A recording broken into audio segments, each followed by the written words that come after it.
ডোমকলে তৃণমূল নেতার বাড়ি লক্ষ্য করে বোমাবাজি। তৃণমূলের টাউন সভাপতির বাড়িতে বোমা ছোড়ার অভিযোগ দুষ্কৃতীদের বিরুদ্ধে। কামরুজ্জামান মণ্ডলের বাড়ির সামনে ব্যাপক বোমাবাজি হয় বলেই অভিযোগ। তৃণমূল নেতা ও তার পরিবারের সদস্যরা বাড়ির ভিতরে থাকায় কেউ হতাহত হননি। সকালে বাড়ির সামনে সকেট বোমা মারার চিহ্নও দেখা যায়। ডোমকলে তৃণমূল নেতার বাড়ি লক্ষ্য করে বোমাবাজির অভিযোগ উঠে আসছে দুষ্কৃতীদের বিরুদ্ধে। তৃণমূলের টাউন সভাপতির বাড়ির সামনেই বোমা ছোড়ার অভিযোগ। কামরুজ্জামান মণ্ডলের বাড়ির সামনে ব্যাপক বোমাবাজি হয় বলে ইতিমধ্যে অভিযোগ সামনে আসছে। তৃণমূল নেতা ও তার পরিবারের সদস্যরা বাড়ির ভেতরে কেউ না থাকায় হতাহতের কোনো খবর নেই। সকালে বাড়ির সামনে সকেট বোমা মারার চিহ্নও দেখা যায়। একেবারে সেই ছবি আপনারা দেখতে পাচ্ছেন। ডোমকলে তৃণমূলের টাউন সভাপতির বাড়িতে বোমা ছোড়ার অভিযোগ দুষ্কৃতীদের বিরুদ্ধে। কামরুজ্জামান মণ্ডলের বাড়ির সামনে ব্যাপক বোমাবাজি হয় বলেই অভিযোগ।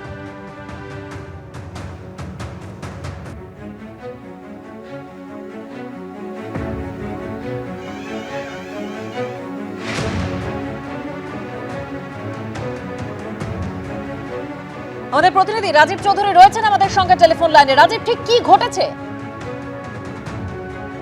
ডোমকলে টাউন তৃণমূল সভাপতি কামরুজ্জামান মণ্ডলের বাড়ির সামনে একটা বোমাবাজি হয় রাত 2টোর সময়। যদিও কামরুজ্জামান তিনি রাতে নিজে কিছু জানতে পারেননি। প্রতিবেশীদের কথা শুনে তিনি যখন খোঁজ খবর করেন তখন দেখেন তার বাড়ির সামনে একটি বোমার খোল পড়ে রয়েছে, সকেট বোমার খোল পড়ে রয়েছে। কে বা কারা বোমা ফাটিয়েছে সেটা তার কিন্তু স্পষ্ট করে তিনিও কিছু বলতে পারছেন না। তবে তিনি বলেন যে তার যে সমস্ত বাড়িতে যারা থাকেন তারা মনে করেছিলেন রাতে ওটা টায়ার ফেটেছে, কিন্তু পরবর্তীকালে তিনি সকালবেলায় ওই বোমার খোল দেখার পর নিশ্চিত হন যে এটা বোমাবাজি হয়েছে। কিন্তু আরো উল্লেখযোগ্য বিষয় হচ্ছে যে কামরুজ্জামান বাড়িতে যে সিসিটিভি ছিল সেটা দিন দশেক নাকি খারাপ হয়ে রয়েছে বলে আমরা পুলিশ সূত্রে জানতে পারছি। ফলে কে বা কারা এই ঘটনা ঘটালো সেটা এই মুহূর্তে মানে জানাটা, যেহেতু রাত 2টোর সময়, সেটা পুলিশের পক্ষে একটু কঠিন ব্যাপার হয়েছে। তবে দমকল থানার পুলিশ ইতিমধ্যে গোটা বিষয়ের তদন্ত শুরু করেছে। ধন্যবাদ রাজীব।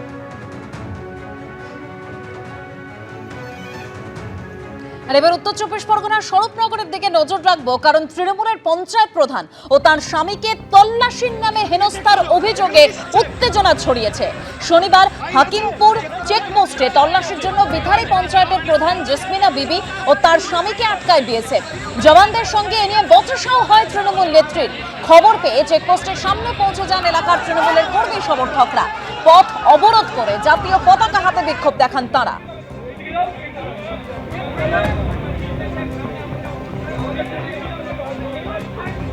আমি হাকিমপুরে বাজারে যাচ্ছিলাম, চেকপোস্ট পার হয়ে আমাকে হ্যারাস করা হয়েছে, আমার ভিতরে যাওয়ার কথা বলা হয়েছে, চেক করার কথা বলা চাইছি যে ওনারা সীমান্তে যেয়ে ডিউটি করবে।